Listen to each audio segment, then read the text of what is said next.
What's going on, Packer fans? Welcome back to the Pack a Day podcast. I'm your host, Andy Herman. You can follow me on Twitter at Andy Herman NFL.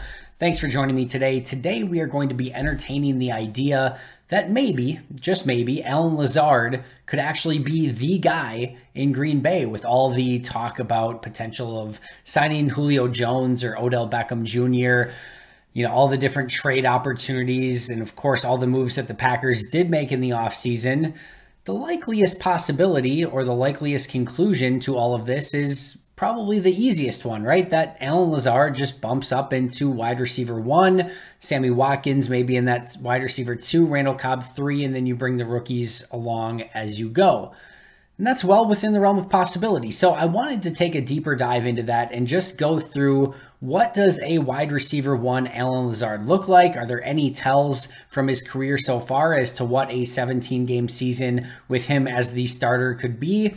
And I wanted to just get into all of that and ultimately see, all right, what does a wide receiver 1 Allen Lazard look like? And is that a real option for Green Bay as they go into this season? And I've seen many people suggest that, yeah, it's just going to be Allen Lazard and he's going to continue to get better and he'll be the guy and Green Bay will move along like they sort of always do at the wide receiver position. And maybe that's the case, but let's take a look at it much closer today.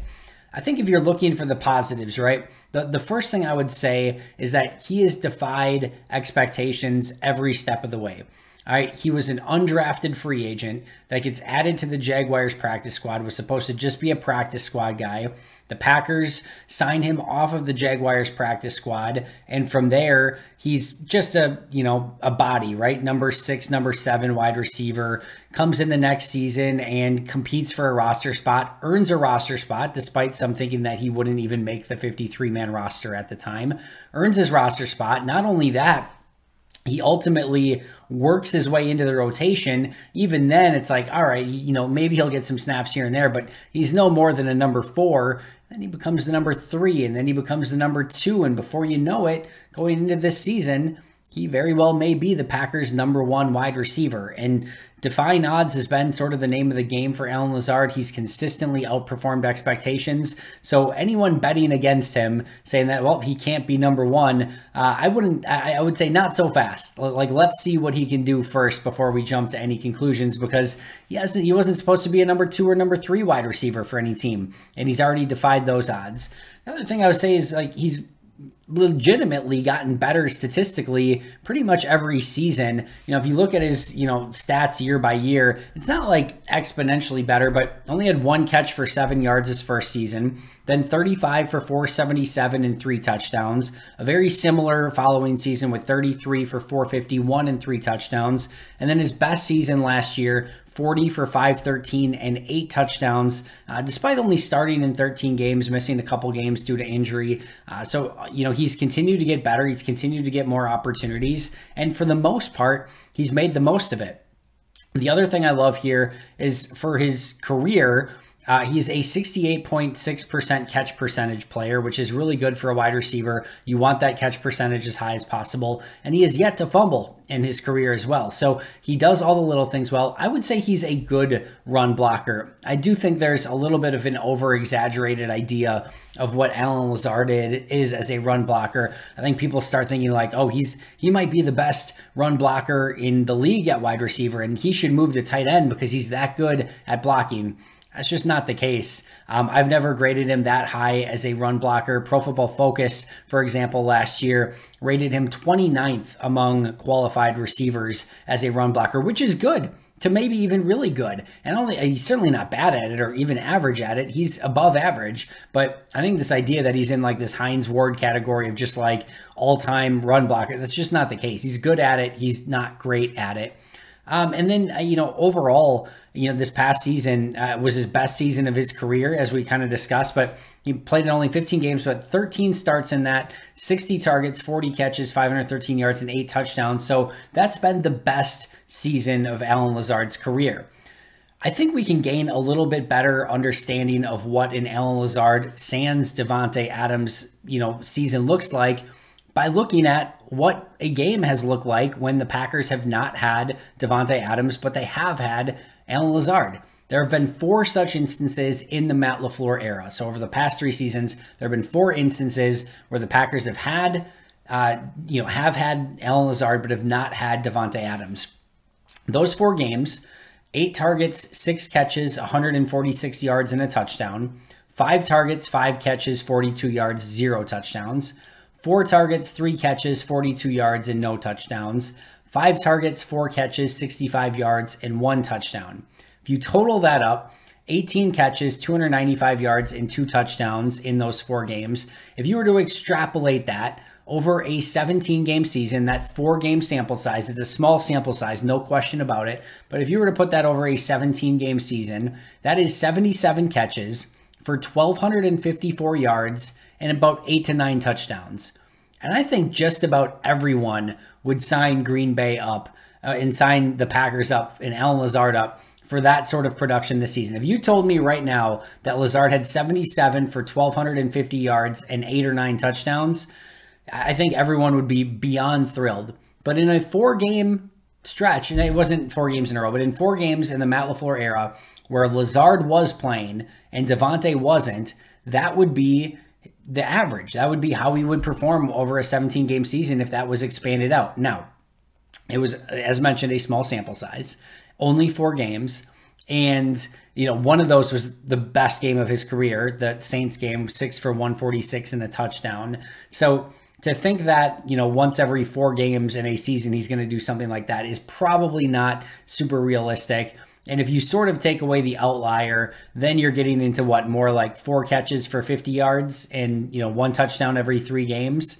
That is probably a bit more realistic if you take the outlier out. But still, I think there are some positive signs there that when Lazard has been given the opportunity, when he has been the guy, when he has sort of been the default number 1 because Adams was out, he's performed well, and the numbers would look good if that was expanded upon in a 17-game season, if he could keep up that same level of productivity. Now, the other thing I wanted to look at here is all right, how has Allen Lazard looked if he had a bunch of targets, right? So this is fun. Let's just take Davante Adams' 2022 season, right? He played in 16 games a season ago, had 169 targets. Of those 169 targets, he had 123 catches, 1,553 yards, and 11 touchdowns. Spoiler alert, Davante Adams is really good at the sport of football. In his career, Allen Lazard has 159 targets, so just 10 less than what Adams had a season ago. So in a way, this gives us an interesting of okay, what can Allen Lazard do with 159 targets? If he was given that, what do those numbers look like? Well, as I mentioned, Adams was 123 for 1,553 yards and 11 touchdowns. Allen Lazard, in 159 targets, 109 catches, 1,448 yards, and 14 touchdowns. That is rather impressive and rather striking that those numbers are so similar. So Lazard had 109 catches, Adams had 123. Lazard had 1,448 yards, Adams had 1,553, and Adams last year had 11 touchdowns. Lazard had 14 touchdowns in his career so far with those same similar amount of targets. That's impressive. Now, Davante Adams did that in 16 games. Allen Lazard put those numbers up in 42 games. So not exactly apples to apples, but when Allen Lazard has gotten targets in his career so far, he has made the most of them and has put together some very impressive numbers. Again, those are just regular season numbers. But again, if we're looking at those 109 receptions, 1,448 yards, and 14 touchdowns with those targets, that's really freaking good. So he would have to put that together over the course of a 17-game season rather than 42 games. But he has shown that if he can get the targets, he can make the most of them, and it's not far off from what Davante Adams was able to do with those targets from a season ago. That was the most striking aspect of all of my research here today, and I was not expecting anything like that. One area where Allen Lazard definitely needs to improve is his playoff performances, because even with Davante Adams there, he hasn't always put up the best numbers from a playoff standpoint. 19 targets in 5 games, so about 4 targets per game, 11 catches, 200 yards, and 2 touchdowns. Not terrible numbers, but if you put that, again, divide that over a 5-game period, he's averaging about 2 catches for 40 yards and has about a 40% chance of a touchdown.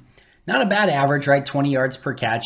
I think this is a bigger, indication that he just didn't get a lot of opportunities in the playoffs. But when things tighten up in the playoffs and things aren't called as much when it comes to penalties, and with Davante Adams on the outside, they needed Allen Lazard to step up, and he hasn't done that yet in his playoff performances. So if he's going to be the guy in the playoffs, he struggled as the number 2 or 3 guy in the playoffs in his career so far. So now if he's the guy in the playoffs, you're hoping that he can outperform what he's done so far, because that has been a bit of a weak point for Lazard so far in his career so far.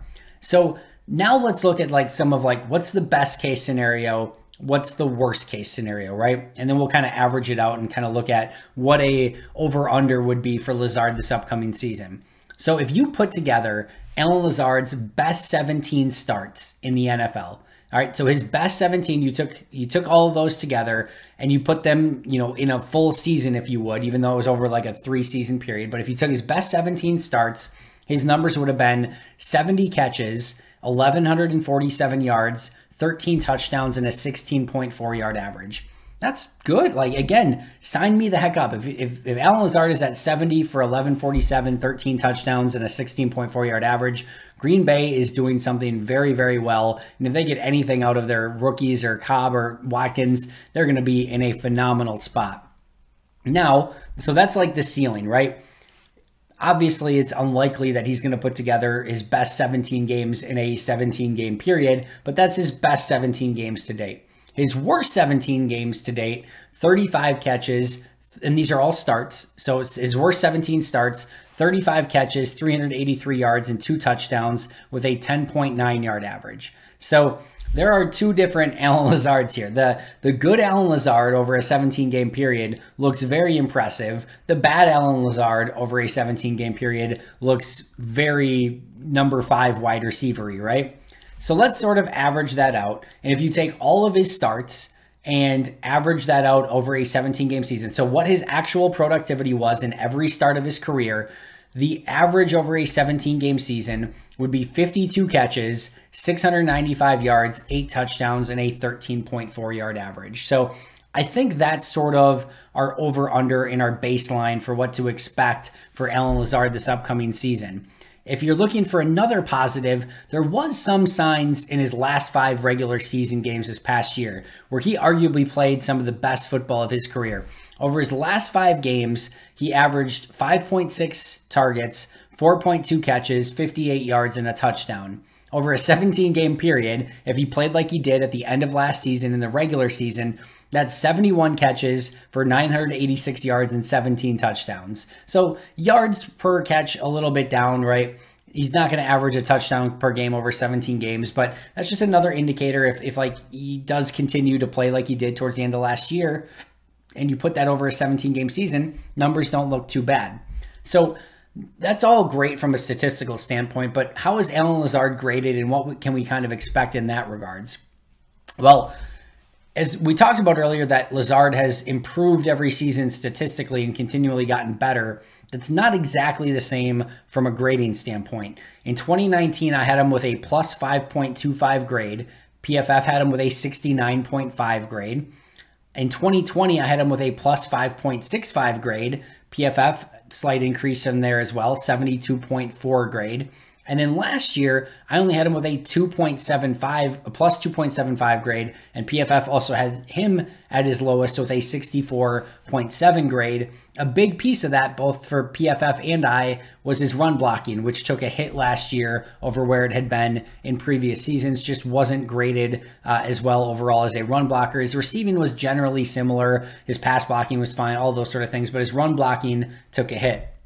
The other thing I'll note here is that per PFF last year, now this is with Adams and with MVS, etc., but he was the 80th graded wide receiver by PFF. So if we're taking 32 wide receivers as your number ones, 32 as your number twos, that's 64. 80th comes in towards the back of the pack, like number 3 wide receiver. So just from a grading standpoint, he's always graded in the positive. He's always graded above average, but he's more in that like number 2, number 3 wide receiver at best.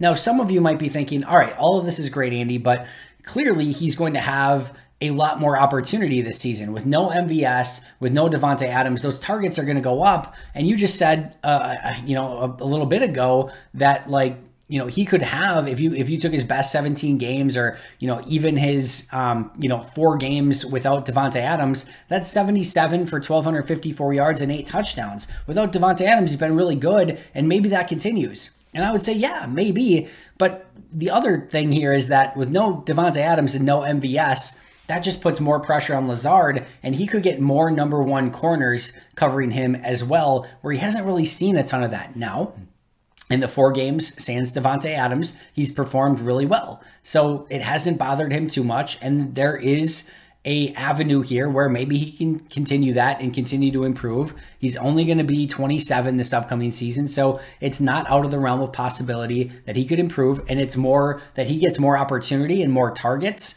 And instead, it doesn't affect him as much that there's no Davante and no MVS. His numbers go up because he gets way more opportunity in this offense.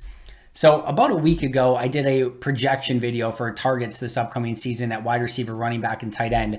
I projected, without even knowing this, I didn't run these numbers ahead of time. I projected Allen Lazard at 51 catches, 700 yards, and 8 touchdowns. That was my own individual projection. Earlier in this video, I mentioned to you that his average game over his career as a starter, extrapolated over 17 games, was 52 for 695 and 8 touchdowns. So I was 1 catch off, 5 yards off, and had the same amount of touchdowns. So that is sort of the projection / average for what he's done as a starter so far. As I mentioned earlier, that's sort of the over-under, in my opinion, of what to expect from Allen Lazard this upcoming season. Compare that against what Davante Adams was, and to be clear, nobody's trying to replace Davante Adams with one player. That's an unrealistic possibility. That's just not going to happen, right? But compare that, what we think might be the actual estimate of what he's going to get, 52 for 708 touchdowns, somewhere in there. Davante was at 123, 1,553 yards and 11 touchdowns. So there's still a lot left over that other wide receivers, other weapons are going to have to pick up the slack if that Allen Lazard season sort of comes to fruition. Now, if we would take that 52 for 695 and 8 and look at it how it would compare to receivers last season, that would be tied for 46th in receptions, tied for 43 in yards, and tied for 12th in touchdowns. So not too bad, but more of like a high to mid-tier number 2 wide receiver than an actual legit number 1, just based on those numbers. Now, if he hits the high end of those numbers, as we mentioned with how he played without Davante, or the best 17 games of his career, if he hits closer to that, then he's going to definitely look like a true number 1 wide receiver. But again, if we're looking at sort of the average or more of like the middle point, the over-under, if you will, of what to expect, it's more of like a number 2 wide receiver. And if you look at the wide receivers that were closest to Lazard last year, or closest to those numbers that we're projecting, right? So again, 52 for 708 touchdowns. Tim Patrick had 53 catches, 764 yards, and 5 touchdowns. Kendrick Bourne had 55 catches for 800 yards and 5 touchdowns. Mecole Hardman, 59 catches for 693 yards and 2 touchdowns. And KJ Osborne was probably the closest with 50 catches for 655 yards and 7 touchdowns. So if Lazard hits that baseline number that I projected, those are the receivers that were close to him last year in production. Tim Patrick, Kendrick Bourne, Mecole Hardman, and KJ Osborne. Nice wide receivers, all of them. All 4 are going to help your team in some capacity. None of the 4 are confused for number 1 wide receivers. So my ultimate answer here is that, listen, if Allen Lazard hits the extreme high ceiling of what he's capable of, puts one of those best 17 games together, seasons together, and plays as well as he has in a 4-game stretch without Davante Adams over the course of a 17-game season, we're going to be praising the heck out of Allen Lazard, and Green Bay is going to be in a very good spot offensively. But more likely it's somewhere in the middle, somewhere in that projected range. And if that's the case, Allen Lazard is going to need some help. He's probably not a true number one wide receiver. I think most people sort of understand that. It's going to be a wide receiver by committee approach, including Watkins and Cobb and Lazard, Watson, but not only the wide receivers, it's also going to include your Robert Tunyons, maybe a little Tyler Davis, some A.J. Dillon, certainly some Aaron Jones. This is going to be a receptions by committee team. And I think he can be better. And I think he's going to legit help Green Bay win football games, but I just don't see him as a top tier wide receiver that we're going to be looking back at the end of the season and be like, look at, he was in the top 25 amongst receivers in every category. I hope he is. I'm cheering for him. He has been a consummate professional and a stud in Green Bay since he's got here. And now is his opportunity. So I'm hoping that he makes the most of it. In my opinion, he's going to be Green Bay's number one wide receiver this upcoming season, but that's probably on its own not going to be enough. And we're going to need to see a lot more from Watkins and Cobb and Rodgers and Toure and Christian Watson and all of the wide receivers, all the tight ends, all the running backs. Because I think it is fair to question whether or not Lazard can be a true legit number one wide receiver in the NFL. And that's okay.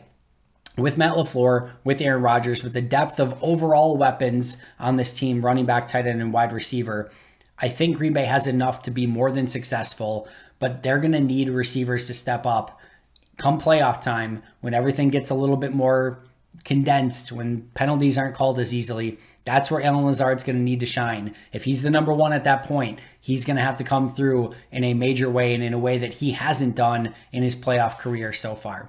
That's going to do it for me today. Thank you so much for joining me. Always appreciate it. We'll be right back here tomorrow with an all-new episode. But until next time, and as always, go Pack Go.